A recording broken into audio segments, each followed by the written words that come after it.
kelemahan orang-orang sekarang, ketika berbicara hukum, dia tidak tahu apa yang dibincangkan. Nah, sekarang misal, kita akan bertanya tentang maulid. Apa hukumnya maulid? Kita harus sepakati dulu apa itu maulid. Awas, ini penting ini. Banyak masalah yang muncul sekarang tapi tidak disepakati tentang ini. Banyak orang bahas tentang hukum musik. Hukum musik begini-begini. Begitu saya tanya apa itu musik, bingung dia jawab. Apa itu musik? Anda mesti sepakat dulu musik itu apa. Di zaman Nabi apa yang disebut dengan musik, zaman sekarang apa yang disebut dengan musik. Ketika Nabi menyampaikan hukum musik, apa yang dimaksudkan oleh musik di situ. Kalau antum paham tentang definisinya, maka keluarkan turunan hukumnya. Maka lebih mengerti di situ. Nah sekarang maulid, apa itu maulid? Sekarang begini, maulid atau maulud? Mana yang benar? Bukan Allahu a'lam, harus dicari kita. Mana maulid atau maulud? Antum sibuk menilai, ini maulid tidak benar. Oh, jadi yang benar maulud. Maulud juga tidak benar. Masya Allah. Apa maulid? Apa maulud? Baik, lihat. Kalau disebutkan maulid, itu waktu kelahiran. Waktu kelahiran. Awas, hati-hati nih ya, hati-hati. Ada kemarin saya lihat tulisan begitu bersemangat. Masya Allah, panjang-panjang nulis, ternyata salah paham. Pahamnya salah. Ya. Maulid itu ulang tahun. Bukan. Bukan ulang tahun maulid itu. Bukan ulang tahun, bukan peringatan ulang tahun maulid itu. Ingat baik-baik. Kalau pakai peringatan itu pakai Id.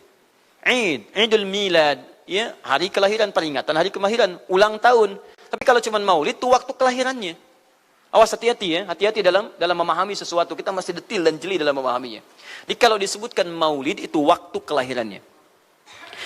Kalau disebutkan maulud itu artinya bayi yang lahirnya.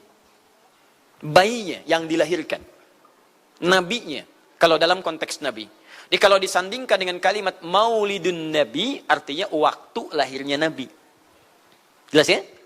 Kalau mauludun Nabi, maulud Nabi, itu artinya nabinya. Nabi yang dilahirkan. Jelas? Apa hukumnya maulid Nabi? Maulid Nabi nggak ada hukumnya. Karena waktu lahirnya Nabi. Bagaimana kita bisa melekatkan hukum pada waktu lahirnya Nabi? Lahir ya lahir. Jelas ya? Ustadz, apa hukumnya maulid Nabi? Antum kenapa? Apa hukumnya waktu lahirnya antum? Antum lahir apa hukumnya? Kapan antum lahir? Ustaz, kapan antum lahir? 11 September. Apa hukumnya? Apa hukumnya? Apa hukumnya saya lahir? Lahir ya lahir. Jelas ya? Apa hukumnya hari kelahiran? Hari kelahiran gak ada hukumnya. Yang melekat hukum itu bagaimana menyikapi hari kelahiran itu. Itu poinnya. Paham ya? Ketika ada perbuatan melekat kepadanya, maka di situ ada hukum. Maulud itu bayinya, berarti nabinya. Apa hukum maulud? Apa hukumnya nabi? Nabi yang lahir gak ada hukumnya. Jadi kalau Anda menolak maulid, menolak maulud dengan pengertian seperti ini, maka Anda keluar dari Islam. Kalau dalam hukum seperti ini, saya menentang maulid Nabi, berarti Anda menentang kelahiran Nabi SAW. Saya menentang maulud Nabi, berarti Anda berhadapan dengan Nabi, Anda musuh Nabi. Jadi kalau Anda dimaksudkan dengan kata maulud dan maulid, Anda tidak bisa menentangnya, bisanya menerima. Saya menerima. Menerima. Kenapa? Karena dalam pengertian bahasa, maulid itu artinya waktu kelahiran. Maulud artinya nabinya. Nabi sendiri menyikapi hari kelahirannya dengan berpuasa. Di hari Senin. Jelas ya? Ini bagi Nabi sendiri. Nabi sendiri pribadinya. Nanti jadi hukum untuk kita. Maaf, saya akan tafsirkan lebih luas karena ini jadi hukum-hukum turunan. Ketika Nabi puasa di hari Senin ditanya, ya Rasulullah kenapa engkau puasa? Kata Nabi, dzaka yauma wulidtu. Bima makna. Ini adalah hari aku dilahirkan. Hari aku dilahirkan. Jadi ini hukum kelahiran. Kalau antum misalnya masuk pada hari dilahirkan, boleh antum ikuti sunnah Nabi SAW. Apa sunnahnya? Puasa. Puasa. Kenapa puasa? Nabi SAW mencontohkan puasa. Hari Senin beliau puasa. Ketika antum puasa Senin, bukan cuma puasa sunnah, tapi ada nilai di situ. Makanya ketika datang hari kelahiran, sebetulnya yang paling tepat, kalau antum bertepatan dengan waktu-waktu sunnah puasa, antum puasa. Senin, antum puasa. Tapi kalau tidak bertepatan dengan waktu itu, hikmah puasa yang antum ambil. Antum koreksi diri sampai dengan hari kelahiran itu, berapa banyak ibadah sudah antum kumpulkan, berapa maksiat antum harus tangisi. Itu hikmah terbesarnya. Bukan rame-rame. Tiup lilinnya. Masya Allah, lilin ditiup, maksiat terus muncul. Apa faedahnya? Kasihan lilin tuh, udah dibakar, ditiup. Dengan antum yang salah. Paham ya, teman-teman sekalian? Nah, sekarang bagaimana para sahabat menyikapi kelahiran Nabi SAW, kedatangan Nabi SAW, dan menyikapi keberadaan Nabi SAW. Bukan cuma lahirnya, Tapi setiap kedatangannya, Nabi datang dari Madinah, dari Mekah ke Madinah disambut oleh para sahabat yang ada di sana. Maulid itu tidak dibatasi dengan waktu. Setiap waktu itu maulid. Maulud tidak dibatasi dengan waktu. Setiap waktu itu maulud. Tapi kalau ada momentum bersamaan dengan waktu kelahirannya, kemudian kita hidupkan untuk mengenal kepada Nabi, dalam bentuk yang tadi disunahkan dalam Al-Quran dan Sunnah, itu tidak ada masalah.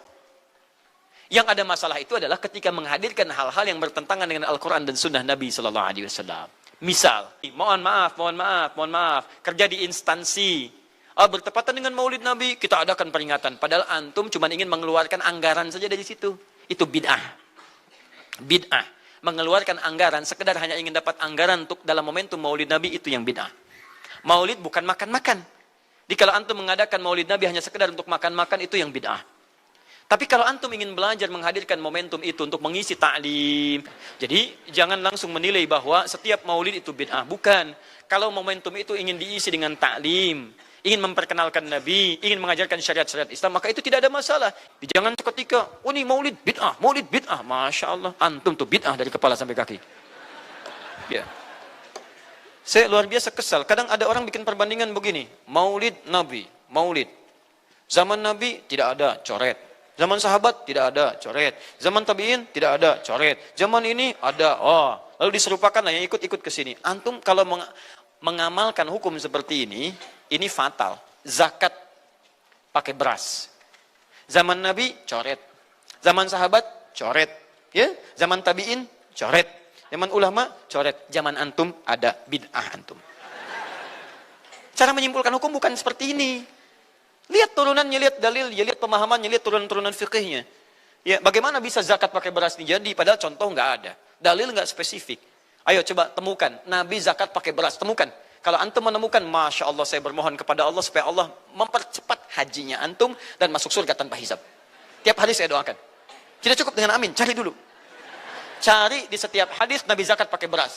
Saya sampaikan pada antum, sampai kiamat kurang 2 hari, antum nggak akan temukan.